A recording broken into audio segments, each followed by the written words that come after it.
ನಮಸ್ತೆ, ನಾನಿವತ್ತು banana chocolate milk shake ಮಾಡ್ತಾಯಿದ್ದೀನಿ. ಅದಕ್ಕೆ ಬೇಕಾಗಿರುವ ಸಾಮಗ್ರಿಗಳು: ನಾನಿಲ್ಲಿ ಒಂದು ಬಾಳೆಹಣ್ಣನ್ನು ತೊಗೊಂಡಿದ್ದೀನಿ, ಹಣ್ಣಾಗಿರುವಂಥದ್ದು, 1 ಕಪ್ ಹಾಲು, ಸಕ್ಕರೆ, ನಾನಿಲ್ಲಿ ಚಾಕ್ಲೇಟ್ ಪೌಡ್ರನ್ನ ತೊಗೊಂಡಿದ್ದೀನಿ, ಚಾಕ್ಲೇಟ್ ಸ್ಪ್ರೆಡ್ ಕೂಡ ತೊಗೊಂಡಿದ್ದೀನಿ, ಸ್ವಲ್ಪ ಚಾಕ್ಲೇಟ್, ಐಸ್ ಕ್ಯೂಬ್ ಕೂಡ ತೊಗೊಂಡಿದ್ದೀನಿ.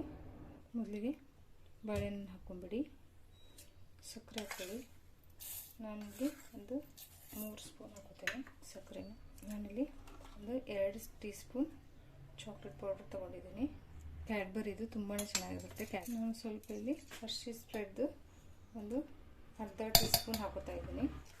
ಇದು ಆಪ್ಷನಲ್ಲು, ಬೇಕಂದರೆ ಹಾಕ್ಕೊಳ್ಳಿ, ಆಗಿರುತ್ತೆ ಹಾಕ್ಕೊಳ್ಳಿ. ಈಗ ನಾನು ಇದಕ್ಕೆ ಹಾಲು ಹಾಕ್ಕೊಂಡ್ಬಿಡ್ತೀನಿ. ನಾನು ಸ್ವಲ್ಪ ಹಾಲು ಇಟ್ಟಿದ್ದೀನಿ. ಇದು ಒಂದು ಈಗ ಐಸ್ ಕ್ಯೂಬ್ ಹಾಕ್ಕೊಂಡ್ಬಿಡ್ತೀನಿ. ಈಗ ನೀವು ಇದನ್ನು ಮಿಕ್ಸರ್ ಮಾಡ್ಕೊಂಬಿಡಿ. ಈಗ ಇದನ್ನ ಇಟ್ಕೊಂಡಿದ್ನಲ್ಲ, ಇದನ್ನು ಕೂಡ ಹಾಲು ಹಾಕ್ಕೊಂಡ್ಬಿಡ್ತೀನಿ ನಾನು. ನೋಡಿ ಚೆನ್ನಾಗಿ ಬಂದಿದೆ. ಗ್ಲಾಸಿಗೆ ಹಾಕ್ಕೊಂಡ್ಬಿಡ್ತೀನಿ.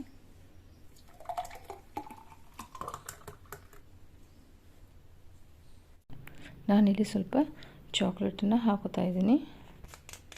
ನೀವು ಬೇಕಿದ್ರೆ ಡ್ರೈ ಫ್ರೂಟ್ಸ್ ಹಾಕ್ಕೊಂಡ್ಬಿಡಿ, ಬೇಕಂದರೆ. ನೋಡಿ, ಈಗ ಬನಾನಾ ಚಾಕ್ಲೇಟ್ ಮಿಲ್ಕ್ ಶೇಕ್ ರೆಡಿಯಾಗಿದೆ.